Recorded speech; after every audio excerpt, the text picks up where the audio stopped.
I'm Dr. Balan. I'm the consultant urologist at Pantai Hospital, Kuala Lumpur.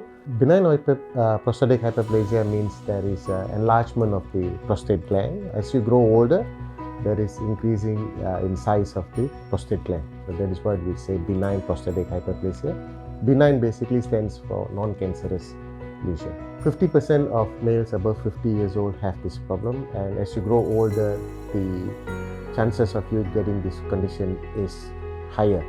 50% of them present at 50, but as not everybody presents at exactly over 50, but as you grow, you will see there is a worsening of their urinary symptoms. The patient usually complains of having poor urinary stream, so they have to wait longer to actually start this urinary stream, and after that, they feel that it's not emptying completely. The easiest way I usually ask the guys is, when you go to the toilet, can you shoot the wall? If you can't hit the wall because you have to push to hit the wall, then you know there is an issue. As you grow older, you're going to get BPH. You guys going to get, okay? And lots of them do not complain. So that is where the complications come in. What's going to happen? You're not going to empty your bladder. So your bladder is going to get distended. So you're going to have stagnation of urine in your bladder.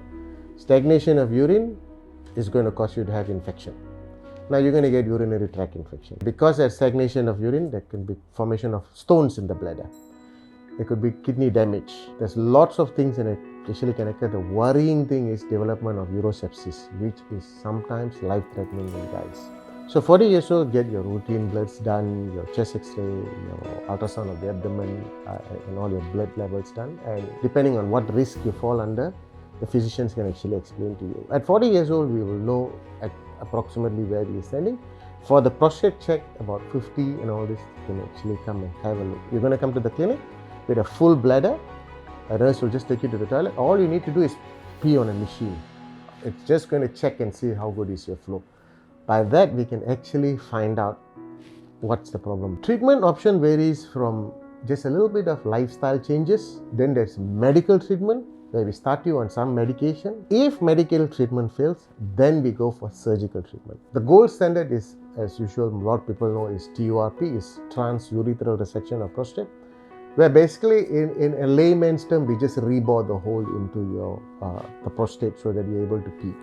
Now, there are other newer treatments like laser treatments that's available, and a new one, water vapor treatment. Not everyone gets every treatment. It depends on your comorbid factors, whether the cardiologist say you're fit for certain procedure and you have blood thinners. Lots of factors come into play. It's just you are aging, so we make your quality of life much better. You will pee much better than what you are peeing, and some people are so excited that they can pee so fast. They feel like they become younger. Couple of things we need to understand. That's why we try to educate people by having prostate cancer awareness, and also these campaigns that we're running for enlargement of prostate. And you have family history of any cancer, please go and talk to your physician and see whether you can get an early referral to a tertiary center and do the necessary investigations. That's all I can advise for most people.